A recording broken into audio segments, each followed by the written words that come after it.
They laughed at it, then they learned to fear it. April 8th, 1943, 27,000 feet above occupied France. German pilots watched through their canopies as American fighters climbed toward their formations. Big, ungainly, struggling for altitude. One pilot keyed his radio. "The Americans have sent us flying milk bottles." Laughter crackled across the frequency. Below them, 16 Republic P-47 Thunderbolts lumbered upward. Each one weighed 7 tons. Barrel-shaped fuselages, greenhouse canopies, wings that seemed too small for their massive bodies. To German pilots who'd fought Spitfires and Soviet fighters, these American machines looked comical. What those German pilots didn't know was simple. They were witnessing the arrival of the weapon that would destroy the Luftwaffe. This was 1943. Germany occupied most of Europe. The Luftwaffe had been winning for 4 years. The Americans were untested, unproven, about to change everything. Within 18 months, these flying milk bottles would transform, from objects of mockery to instruments of terror. Their .850 caliber Browning machine guns would become the most feared sound in German skies. The mathematics of destruction were already loaded in those broad wings. 3,400 rounds of ammunition, a combined rate of fire of 6,000 rounds per minute, enough concentrated firepower to saw a Messerschmitt in half in less than 2 seconds. The German pilots laughed that morning. By 1945, there would be no German pilots left to laugh. This is the story of 2 men. One American farm boy learning to master a beast. One German ace facing obsolescence. This is the story of the P-47 Thunderbolt, the Jug. Robert Johnson was 22 years old and had never been east of Missouri. A farm boy from Lawton, Oklahoma. Dirt roads, wheat fields, nothing but horizon in every direction. Now he was at Bridgeport, Connecticut, learning to fly a machine that weighed more than his father's tractor, the Republic P-47 Thunderbolt. His instructor had been blunt on day 1. "This airplane will kill you if you're stupid. It's killed 18 of our pilots already. Respect it or join them." Johnson's first flight was January 1943. Minus 10 degrees on the ground, colder at altitude. He climbed into the cockpit. The instrument panel looked like a factory. Gauges everywhere, switches, levers. The stick felt solid, heavy. Engine start, 18 cylinders firing in sequence. The whole aircraft shook. Takeoff, full throttle. The torque tried to flip him sideways. He caught it, barely. Climbing through 5,000 feet, he understood. This wasn't a fighter. It was a locomotive with wings. The power was terrifying. 2,000 horsepower pulling 7 tons of aluminum and steel upward. At 15,000 feet, something changed. The engine didn't lose power. It got stronger. The turbo supercharger feeding compressed air to cylinders starving for oxygen. Johnson leveled off at 20,000 feet. The plane felt alive, eager. He pushed the stick forward. The nose dropped. The altimeter unwound. 500 feet per second, 600, 700. The speed built like nothing he'd ever experienced. 300 miles per hour, 400, 450. The controls got stiff, not frozen, just heavy, demanding respect. He pulled back. The nose came up, trading speed for altitude in a zoom climb that left his stomach somewhere below. Back at 20,000 feet, heart pounding, he understood something his instructor hadn't told him. This plane didn't want to turn. It wanted to dive. But 18 pilots had died learning that lesson. Johnson watched 3 of them crash during training. Bad landings, torque rolls on takeoff. One pilot froze in compressibility and rode his Thunderbolt straight into Long Island Sound at 500 miles per hour. His first combat mission was April 15th, 1943, escort duty over occupied France. His hands shook on the stick. They got bounced by Fokker Wolf 190s at 24,000 feet. The German fighters were everywhere, fast, nimble, deadly. Johnson tried to turn with them. Mistake. The P-47 wallowed. Sluggish. A truck trying to dance. Tracers walked across his right wing. 20mm cannon shells. He shoved the stick forward. Instinct. Terror. The dive saved him. The Fokker Wolf tried to follow. Couldn't keep up. Johnson pulled out at 12,000 feet. Alone. Shaking. He'd survived 2 weeks of combat. Most pilots didn't make it past 1. By then, 18 pilots from his group had died in training. 41 aircraft destroyed. Ground loops, torque rolls, compressibility crashes. The P-47 had killed more Americans in 4 months than it would kill Germans in its first month of combat. Hans Philipp was 29 years old and had been killing men since 1940. 206 confirmed victories across 3 fronts: Poland, France, Britain, Russia. He wore the Knight's Cross with oak leaves and swords, Germany's highest decoration for valor. He was very good at staying alive. His secret was simple: patience. September 1942, over Stalingrad, hunting Soviet fighters. He spotted a Yak-1 below him at 18,000 feet. The Soviet pilot was focused forward, hunting bombers. Philip watched, counted the seconds, studied the pilot's pattern. The Yak broke left, too early, telegraphing his next move. Philip waited. The Soviet pilot reversed right. Predictable. Philip's guns were already there. 45-degree deflection. Perfect geometry. 2-second burst. The Yak's wing sheared off at the root. Philip didn't watch it fall. He was already scanning for the next target. That was victory number 143. That was how you survived your 200th mission. Now it was May 1943. France. A different war. Intelligence briefing. New threat assessment. American P-47 Thunderbolts operating over occupied France. Large, heavy fighters. Poor maneuverability. Minimal threat. Philip's squadron mates laughed. The fat Americans. Flying milk bottles. Philip smiled but said nothing. His first encounter was May 10th, 1943, near Amiens. His group bounced 8 P-47s escorting bombers. Perfect attack, diving from the sun, speed and altitude advantage. Philip selected his target, the rear aircraft, always the weakest. Opened fire at 400 meters, good hits. He saw them strike the fuselage and wing. The P-47 didn't explode, didn't spin, didn't fall. It just kept flying, smoking, trailing fluid, but flying. Another pass, more hits. 20mm shells tearing into the engine, cowling. The American fighter dove away, faster than Philip could follow. He let it go. 2 probable kills from other targets. But that night in the officer's mess, he couldn't stop thinking about it. His wingman mentioned it first. "Did you see that P-47 absorb your hits?" Philip nodded slowly. "Bad ammunition, maybe." His wingman didn't look convinced. Neither was Philip. But orders were orders. The Americans were coming in greater numbers, and Hans Philip would keep flying. Because what else was there? Robert Johnson was going to die at 27,000 feet. He knew it with absolute certainty. The canopy was jammed. The cockpit was filling with hydraulic fluid. His aircraft was on fire, and a German fighter was executing him. It had started 30 seconds ago. His formation of 48 P-47s was returning from escort duty over France. The mission was almost over. They were heading home. Then the Focke-Wulf 190s came, 16 of them, diving from the sun. Perfect attack. Johnson's Thunderbolt was at the rear of the formation, tail end Charlie, the sacrifice position. The first burst caught him completely by surprise. 20mm cannon shells exploded across his aircraft. 4, 5, 6 direct hits in the first second. The canopy shattered into 1,000 pieces. Glass and plexiglass fragments filled the cockpit. Hydraulic fluid sprayed everywhere. Red, hot, coating his goggles. The engine cowling tore away, ripped off by cannon fire. Fire erupted behind the instrument panel. Orange flames, black smoke. He felt something hot in his leg. Shrapnel. Blood soaking into his flight suit. His nose hurt. He touched his oxygen mask. It came away red. "Get out." The only thought in his mind, "Get out now." He reached up, grabbed the canopy release, pulled, nothing, pulled harder, nothing. The canopy rail was mangled, twisted metal where a cannon shell had detonated, welded shut. He was trapped, 27,000 feet above occupied France, in a burning aircraft, unable to bail out. "This is how I die. 22 years old. Mom will get a telegram." He wiped the hydraulic fluid from his goggles, tried to see forward. The windscreen was covered.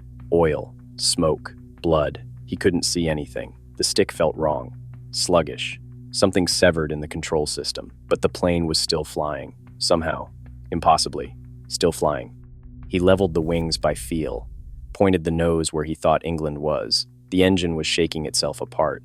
Violent vibrations through the whole airframe. 170 miles per hour. Maybe less. Then he heard it. The sound every pilot fears. Another aircraft, behind him, closing. A lone Focke-Wulf 190. Johnson couldn't turn, couldn't evade, couldn't see. He could only sit there. The German pilot positioned himself perfectly. 200 meters. dead astern, then opened fire. 4 20mm cannons, 2 13mm machine guns. Johnson hunched behind his armor plate, 3/8-inch steel behind his seat. The whole aircraft shuddered, cannon shells walking up the fuselage, exploding, tearing metal. His right wing lit up with strikes, holes appearing, pieces flying off, the tail section disintegrating. But the plane kept flying. The guns stopped. Silence. Johnson waited to die. Instead, the Focke-Wulf pulled alongside, 50 feet away, close enough to see everything. The German pilot was young, blonde, maybe 25. He was staring at Johnson's aircraft. His expression was confusion, then something else, fear. The German pilot shook his head slowly, like he couldn't believe what he was seeing. Then he repositioned. Behind again, opened fire with machine guns only. The cannons were empty. More strikes, more holes, more pieces of aircraft falling away. Still, the P-47 flew. The German pulled alongside again, closer this time. He looked at Johnson. Johnson looked at him. Through the shattered canopy, through the smoke and hydraulic fluid, 2 men, 22 and 25, farm boy and fighter pilot. The German raised his hand. A salute, not mocking, not cruel. Respect, or maybe something else. Maybe he was saluting the machine, not the man. Then he peeled away, gone, out of ammunition. Johnson flew for 40 minutes on instruments he couldn't read. Over the channel, finding England by dead reckoning and prayer. He landed at Manston. Emergency field on the coast. The engine died on the runway. Seized. Done. His legs wouldn't work. Ground crew pulled him out of the cockpit. He vomited on the concrete. The crew chief started counting bullet holes. Stopped at 207. Jesus Christ, kid. How are you alive? Johnson didn't answer. He couldn't. 1 cannon shell had exploded 6 inches from his head. The armor deflection plate had stopped it. Another shell had detonated directly against the armor plate behind his seat. The steel held. The engine had taken direct hits. Multiple cylinders destroyed. Still ran. The control cables were severed. 3 of 4. The last one held. 3 of the 4 main longerons. The structural spine of the fuselage. Shot through. But the aircraft had brought him home. That night, lying in the infirmary, Johnson understood. The plane had saved him. Now he had to learn to use it. Hans Philipp sat in the back of the briefing room. Squadron Strength Report. May 1st. 40 aircraft, 32 pilots. July 15th. 23 aircraft, 19 pilots. 13 pilots dead in 10 weeks. The intelligence officer stood at the front, reading from reports. P-47 Thunderbolt observed absorbing extensive damage. Multiple engagements. Aircraft returned to base with catastrophic structural damage. 2. One of the younger pilots laughed. The fat Americans are hard to kill. Nobody else laughed. Philip certainly didn't. He was thinking about that P-47 in May. The one that wouldn't die. How many hits? 20? 30? Any other fighter would have exploded. Spitfire, Hurricane, Yak, Messerschmitt. But the P-47 just flew away. The intelligence officer continued. New tactical assessment. P-47s, operating at increased altitude, 30,000 feet and above, engaging in diving attacks, high speed, limited exposure time. Philip leaned forward, 30,000 feet. His Focke-Wulf 190 was sluggish above 25,000 feet, the engine gasping for air. At 30,000 feet, he was helpless. The Americans were learning. Mission brief. Target, B-17 formation. Expected altitude, 28,000 feet. Philip looked around the room. 19 pilots. 8 of them had less than 100 hours flight time. Children, sent to fight men. Last week, he'd watched 3 of them die in one mission. They'd tried to turn fight the P-47s, just like the training manuals said. But the P-47s didn't turn fight anymore. They dove from above, faster than anything could follow, fired, zoomed back to altitude, untouchable. The old tactics didn't work, and new tactics required fuel for training, experienced instructors, time. Germany had none of those things. His best friend Kurt had died 2 days ago, shot down by a P-47 he never saw coming. Kurt had 214 victories, survived 4 years, dead in 3 seconds. Philip was tired, bone tired, 206 victories, survived Poland, France, Britain, Russia, going to die over Germany. But what else was there? Stop flying? Surrender? Run? No. Orders were orders. October 8th would be his next mission. He didn't know it would be his last. Major Hubert Zemke stood on a wooden crate in the briefing room. Literally, on a crate, so every pilot could see him. He was angry. "Stop trying to turn with them." His voice echoed off the metal walls. 56th Fighter Group. His command. His responsibility. They'd lost 14 aircraft in 6 weeks, for 3 German kills. "Unacceptable. You're flying the P-47 like it's a Spitfire. It's not. Stop it." He pointed at the chalkboard behind him. Diagrams. Math. At 30,000 feet, we have the advantage. At 35,000 feet, we're untouchable. He drew a simple picture. P-47s above, German fighters below. They climbed to 28,000 feet. Maybe. Their engines are dying up there. Ours are just getting started. More diagrams, dive angles, speed calculations. We dive from altitude. We reach 500 miles per hour. Nothing, I repeat, nothing can catch us in a dive. He looked around the room, made eye contact with every pilot. 8 guns, 3,400 rounds, converging at 300 yards. He drew a circle on the board, 6 feet in diameter, 100 projectiles per second in this zone. If something is in this zone, it ceases to exist. He paused. So stop turning. Stop climbing at low altitude. Stop fighting their fight. Another pause. Use what we have.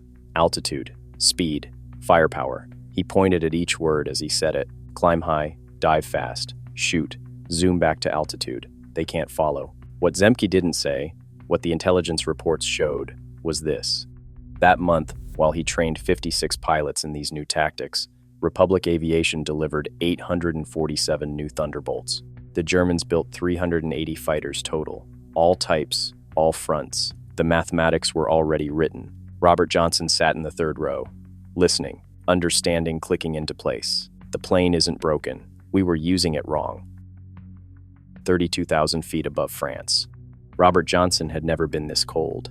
Minus 60 degrees outside, frost forming on the instrument panel, his breath freezing inside the oxygen mask. But the engine was perfect. Purring, smooth, 2,000 horsepower at an altitude where German engines died.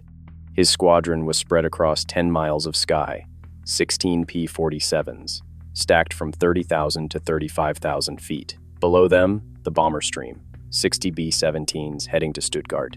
And below the bombers, at 26,000 feet, German fighters, Focke-Wulf 190s, 12 of them, positioning for attack. Johnson's squadron leader keyed the radio. Keyworth Squadron, let's go to work. 16 P-47s rolled inverted, pulled through, noses pointing straight down. Johnson felt the acceleration immediately. Gravity plus 2,000 horsepower plus 7 tons of mass. The math was simple and devastating. 400 miles per hour, 420, 450. The airframe shook, not violently, just letting him know it was working hard. Controls getting heavy, demanding respect. The German fighters grew in his gun sight. They hadn't seen the P-47s yet, still focused on the bombers. 500 miles per hour now. Johnson picked his target. The formation leader, distance closing impossibly fast. 600 yards, 500, 400. At 300 yards, he pressed the trigger. All 8 guns fired. The sound was incredible, like tearing metal, magnified, continuous. 50 caliber rounds converging in a zone 6 feet wide. The Focke-Wulf 190 flew into that zone. It didn't explode. It disintegrated. The fighter folded inward, crushed, like aluminum foil in a fist. Wings separated, tail severed, cockpit shredded. In less than 2 seconds, an aircraft became debris. Johnson held the trigger for 3 seconds total. 240 rounds fired. Maybe 40 hit the target. More than enough. He pulled back on the stick. Hard. The nose came up. 7 Gs. His vision graying at the edges. Trading speed for altitude. 500 miles per hour becoming 5,000 feet of climb. Back at 32,000 feet in 40 seconds. The German fighters couldn't follow, their engines choking in the thin air. Johnson's hands were shaking. Not from fear this time, from something else. He'd just killed a man. Not survived, not escaped. Killed. Deliberately, efficiently, clinically. His first victory. The radio crackled. Other pilots reporting kills. Splash 1, Splash 2, got him, confirmed. 8 German fighters destroyed in 90 seconds. 4 escaped, diving away, running. The bombers continued to target, untouched. Johnson landed 3 hours later, debriefing. Intelligence officer reviewing gun camera film. Confirmed kill. Focke-Wulf 190. Complete destruction. Johnson nodded. That night, writing home to his mother, "Mom, I killed a man today. He was probably better at this than I'll ever be. Better trained, more experienced. But I won because my plane could fly higher than his could breathe. That's not skill. That's just math. I don't know how to feel about that." He never mailed the letter. The numbers told the story. Squadron strength, 23 aircraft on paper, 16 operational. Pilot roster, 19 names, 8 were replacements. Replacement pilot average age, 19 years old. Average flight time, 60 hours total. Combat experience, 0. Hans Philipp watched them in the officers' mess. Children playing cards, laughing, excited. They had no idea. Last week, 3 of them died. First mission, they'd encountered P-47s over Hanover. The Americans dove from altitude. The rookies tried to turn, to climb, to fight back. Wrong. Wrong. Wrong. The P-47s destroyed all 3 in less than a minute. Philip had watched, unable to help, his own aircraft under attack. He'd survived. Barely. The old pilots were dying faster than the rookies now. Predictable. The Americans had learned their patterns. Kurt, 214 victories. Dead. Werner, 189 victories. Dead. Hans Joachim, 156 victories. Dead. All in September. The Americans were hunting aces now, specifically targeting experienced pilots. Mission briefing, October 8th, 1943. Target, B-17 formation. Expected altitude, 28,000 feet. Philip looked at the weather report. Clear skies, perfect visibility, which meant perfect conditions for P-47s at 35,000 feet. His Focke-Wulf 190 struggled above 25,000 feet. At 28,000 feet, the controls were mushy, the engine protesting, power falling off. At 30,000 feet, he was helpless. But the bombers would be at 28,000 feet. Orders were orders. 12 aircraft assigned, 8 serviceable, 6 with experienced pilots. Fuel allocation, 90 minutes flight time, no reserves for training. Ammunition, standard load, no extras available. Parts, engine showing wear, replacement scheduled. After this mission, if he survived, Philip was 29 years old. 206 confirmed victories. Knight's Cross, with oak leaves and swords. Survived Poland, France, Britain, Russia. 4 years of continuous combat. He was very tired. That night, he wrote a letter to his younger brother. The Americans have learned. They don't fight our way anymore. They use their advantages. Altitude, speed, production. We're still brave, still skilled. But courage doesn't matter when the enemy can build 10 aircraft for every one we lose. I've survived 206 fights. I don't think I'll survive many more. He sealed the letter, placed it in his footlocker with the others. October 8th, 1943. His last mission. He didn't know it yet, but somewhere over England, Robert Johnson was preparing for the same mission. They would meet at 29,000 feet. Only one would land. 11:20 a.m. over Bremen, Germany.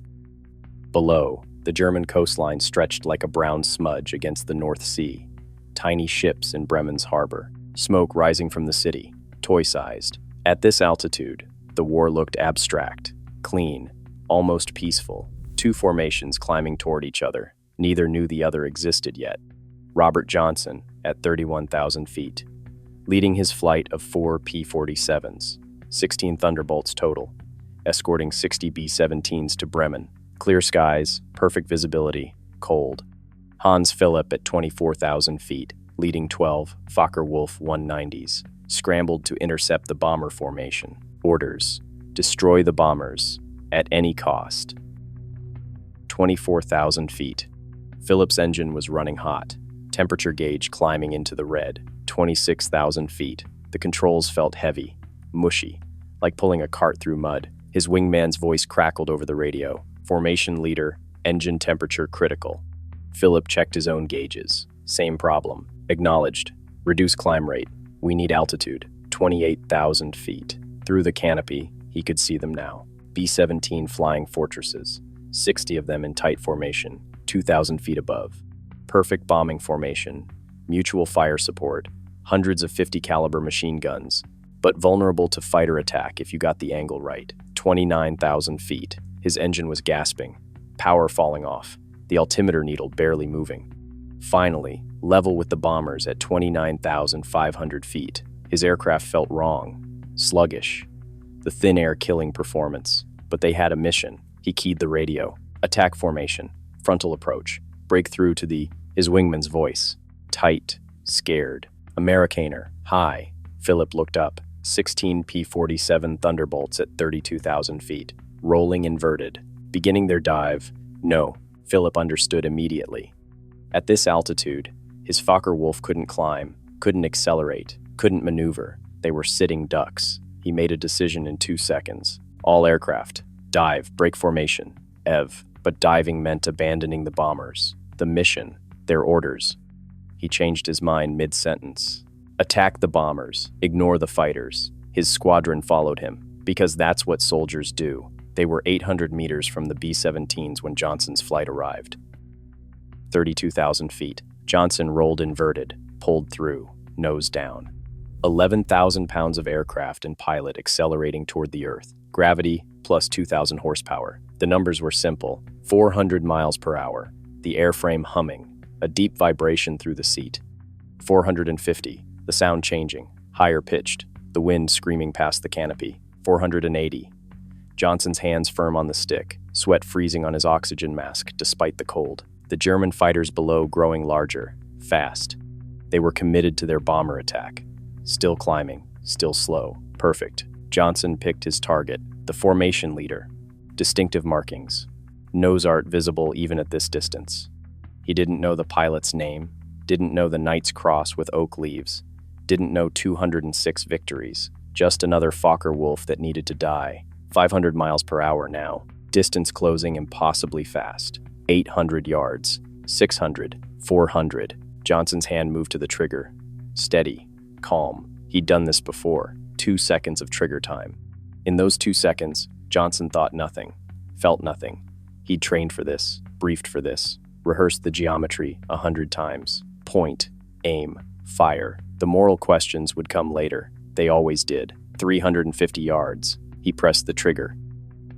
All 8 50 caliber machine guns fired simultaneously, 100 rounds per second converging in a zone 6 feet wide. Hans Philip's Focke-Wulf 190 flew into that convergence.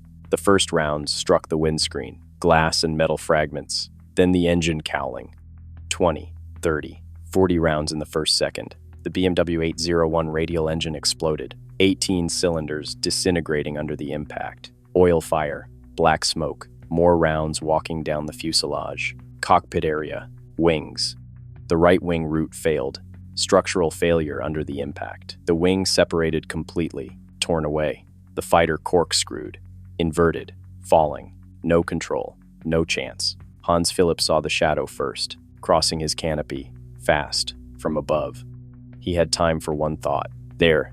Then the windscreen exploded. The 6th round that entered the cockpit killed him before his brain could process what had happened. 206 victories. 4 years of survival. Ended in the space between one heartbeat and the next. Johnson held the trigger for 2 seconds. 160 rounds fired. Maybe 50 hit the target. More than enough. He pulled back hard on the stick. 7 Gs. Vision tunneling. Everything gray at the edges. The P-47 climbed, trading 500 miles per hour for 5,000 feet of altitude. Back at 31,000 feet in 35 seconds. Below him, the German formation was scattering. 4 destroyed, 8 running, diving away. The bombers continued unmolested to target. Johnson's radio crackled. Keyworth lead. Confirm your kill. He looked down, burning wreckage spinning toward the Earth. No parachute. Confirmed. 1 Focke-Wulf. Complete destruction. His voice was flat, emotionless, professional. The rest of Philip's squadron broke off. Running, diving, fleeing. Not cowards. Just men who understood mathematics. You can't fight at an altitude where your engine doesn't work. Against an enemy with altitude, speed, and firepower advantages. It's not combat, it's execution. 8 German fighters returned to base. 4 didn't. Philip's wingmen landed, shut down, sat in the cockpit for 10 minutes. Ground crew had to pull him out. At the debriefing, he spoke quietly. Squadron leader gave the order to attack. We followed. The Americans dove from above. There was nothing we could do. Nothing. The intelligence officer wrote it down. Casualties? Squadron leader, dead. Probably 2 others, maybe a 4th. I don't know. It happened so fast. That evening, they confirmed. Hans Philipp, killed in action, over Bremen. The adjutant went to Philipp's quarters, found the letters in his footlocker. 12 of them. 1 for each family member, all unsealed, ready to mail, as if he'd known. The squadron gathered that night. 12 aircraft scrambled, 8 returned, 4 empty chairs. Someone said it quietly. If Hans Philipp couldn't survive them, who can? Nobody answered, because there was no answer. Robert Johnson landed 3 hours later. Taxied to his hard stand. Shut down. Climbed out. Intelligence officer waiting with a clipboard. Debrief, Lieutenant. Johnson described the mission, the dive, the engagement, the kill. Gun camera confirms Focke-Wulf 190. Formation leader. Distinctive markings. The intelligence officer checked his sheets. You got Hans Philipp. Johnson looked up. Who? Hans Philipp. 206 victories. Knight's Cross. One of their best aces. Johnson said nothing, just nodded. That night, he sat in his quarters, tried to write a letter home. Couldn't find the words. He'd killed a man today who was better at this than Johnson would ever be. More experienced, more skilled, more decorated. But Johnson won, not because he was better, because his plane could fly 2,000 feet higher, because American factories could build 15,000 P-47s, because mathematics doesn't care about skill. He didn't mail that letter either, just folded it, put it in his footlocker, next to 11 others he'd never sent. Outside, 16 P-47s sat on the hard stand, ready for tomorrow's mission. In Germany, 8 Focke-Wulf 190s sat on their airfield. 4 would never fly again. The thunder had spoken, and it would speak again tomorrow. Robert Johnson flew 62 more missions after October 8th, 1943. 27 confirmed victories total. He survived the war. Hans Philipp did not. That single fact tells you everything about industrial warfare. Not skill, not courage, not tactics, production capacity. June 6, 1944. Over 500 P-47 Thunderbolts provided air cover for the invasion, stacked from sea level to 35,000 feet. An impenetrable umbrella of steel and lead. German fighters attempted to reach the landing beaches. They were massacred. 1 German pilot filed a report that evening. The sky belonged to the Americans. Thunderbolts everywhere. You couldn't climb over them, couldn't dive under them. We tried to break through at dawn. 12 aircraft from our grupp. I was the only one to return. The Luftwaffe lost 43 fighters that day. Over Normandy alone, 43 pilots. Most under 25 years old. Flying aircraft with 60 hours of training against pilots with 200. The kill ratio wasn't 4-1 anymore. It was 11-1. That's not combat, that's industrial slaughter. March 1945, Priller's confession. Lieutenant Joseph Priller sat for an interview with German propaganda officials, the same pilot who'd mocked P-47s as pregnant cows in April 1943. 2 years later, his assessment had changed. The Thunderbolt is the best fighter bomber ever built. Weapons that never jam, never overheat, never run out of ammunition in normal combat. It carries bombs like a medium bomber, fires rockets like artillery, fights like a fighter when needed. He paused. But beyond the machine is what it represents. Unlimited American production. They lose 10, they build 20. We lose 1, it's gone forever. Their pilots arrive better trained than our instructors. They have fuel for training, ammunition for practice, spare parts for everything. Another pause. We have nothing but courage. And courage without resources is just delayed defeat. His voice dropped. We laughed at them in 1943. We're not laughing now. When you hear those guns, you know death has come calling. The sound haunts us. Mechanical, precise, unstoppable. The interview was deemed too demoralizing for publication. It was filed away. Found in 1946 by Allied investigators. The numbers. Republic Aviation produced 15,683 P-47 Thunderbolts during the war. 1 aircraft every 63 minutes at peak production. Built by American women who'd never seen an aircraft before Pearl Harbor. Rosie the Riveter assembling them in 3 shifts around the clock. Germany produced 20,000 Focke-Wulf 190s total. Built by slave laborers on starvation rations. By conscripted children working 16-hour shifts. By concentration camp prisoners who knew they'd be worked to death. Both sides sacrificed, but they sacrificed different things. The 8th and 9th Air Forces, flying P-47s, destroyed 3,752 German aircraft in aerial combat. They lost 1,428 P-47s to all causes, a kill ratio of 2.6 to 1. The P-51 Mustang achieved 4.9 to 1, but the Mustang couldn't take the punishment the P-47 could. Couldn't bring damaged pilots home. Couldn't survive the close-range bomber escort war. The P-47 wasn't the best fighter. It was the fighter that kept American boys alive long enough to learn how to kill. But the numbers don't tell the whole story. American pilots who died had replacements, trained, ready, equipped. German pilots who died were irreplaceable. By 1945, the average Luftwaffe pilot had 30 hours of combat experience. The average P-47 pilot had 200. That wasn't courage. That was industrial capacity. 1982. The Museum. Robert Johnson stood before a restored P-47 at the Air Force Museum in Dayton, Ohio. He was 61 years old, gray hair, quiet. A German veteran approached him, same age, also gray. "Were you there? October 1943? Johnson turned, studied the man's face. "Bremen, yes." The German nodded slowly. "I flew with Hans Philipp. I was his wingman. I saw him die." Silence. "He was a good man," the German said quietly. "I'm sure he was," Johnson replied. "I'm sorry." The German shook his head. "Don't be. You didn't beat us. Your factories did. You just flew the machines they built." Johnson nodded. "That's war. Not the best pilot wins. The best factory." They stood together. Two old men, survivors, looking at the aircraft that had defined their lives. The German spoke again. "Do you ever think about it? The men you killed?" Johnson didn't hesitate. Every single day. They shook hands. No more words needed. The P-47 Thunderbolt didn't win because it was the best fighter. It won because America could build 15,000 of them while Germany was starving for fuel, steel, and pilots. It won because American factories worked around the clock, because women who'd never seen an aircraft before Pearl Harbor assembled them with precision. It won because Lake City Arsenal produced 30 million rounds of 50 caliber ammunition per month. Because American pilots trained for 400 hours before combat while German pilots got 60. The Luftwaffe didn't lose because they were cowards. They lost because they were asked to fight an impossible war against an enemy with unlimited resources, against mathematics.